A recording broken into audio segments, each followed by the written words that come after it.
Hormat, selamat pagi dan salam satu Malaysia. Berita nasional edisi pagi 28 Ogos.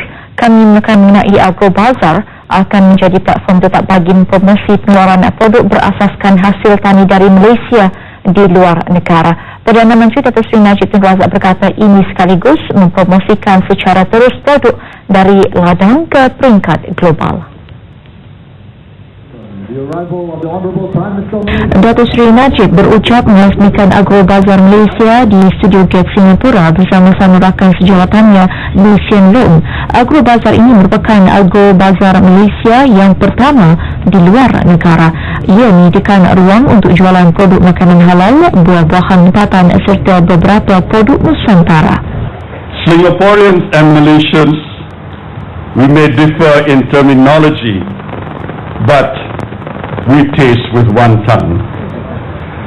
That explains why a fifth of our agro-food products, worth more than $1 billion, are exported to Singapore annually. And with the kind of cooperation we see here at the Agro Bazaar, I'm sure those numbers will continue to rise.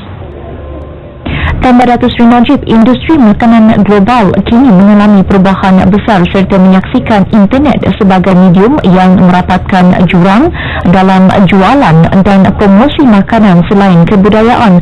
Misalnya, penduduk di Buenos Aires kini boleh membeli keropok dan durian dari Malaysia menerusi laman eBay. Bagi memastikan kualiti produk makanan dari Malaysia ini terus mendapat perhatian di pasaran antarabangsa, usahawan kecil dan sederhana terlibat perlu bersedia untuk menyertai rangkaian bekalan multinasional. Mengenai projek Agrobazar di Singapura ini, Datuk Seri Najib berkata projek ini tidak akan menjadi realiti tanpa sokongan padu dari kerajaan Singapura dan entiti perniagaan Republik itu. Projek Agrobazar ini akan diperluaskan ke negara-negara lain secara berperingkat. Bagi Perdana Menteri Singapura Lee Hsien Loong, pemilihan Singapura sebagai lokasi pertama cawangan Agrobazar di luar negara membuktikan keakraban hubungan dua hala negara yang sedia terjalin terutama dari segi ekonomi, persahabatan, seterusnya memahami budaya masing-masing. Dalam ucapan beliau, Hsien Loong berkata pembukaannya memberi manfaat kepada rakyat kedua-dua negara dari segi pelaburan luar kepada Malaysia dan peluang untuk warga Singapura lebih mudah mendapatkan bekalan buah-buahan tempatan Malaysia. We can imagine the friendship between Singapore and Malaysia to be like a flowering fruit tree.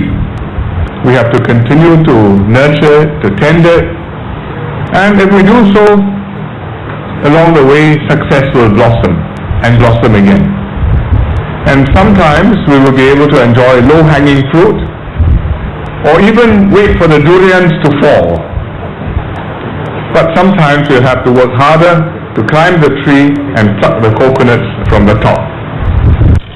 Hsien Loong turut mengambil kesempatan mengucapkan takziah kepada keluarga dan kerajaan Malaysia di atas tragedi yang menimpa MH17 dan berikrar untuk bersama-sama Malaysia menempuhi saat sukar itu.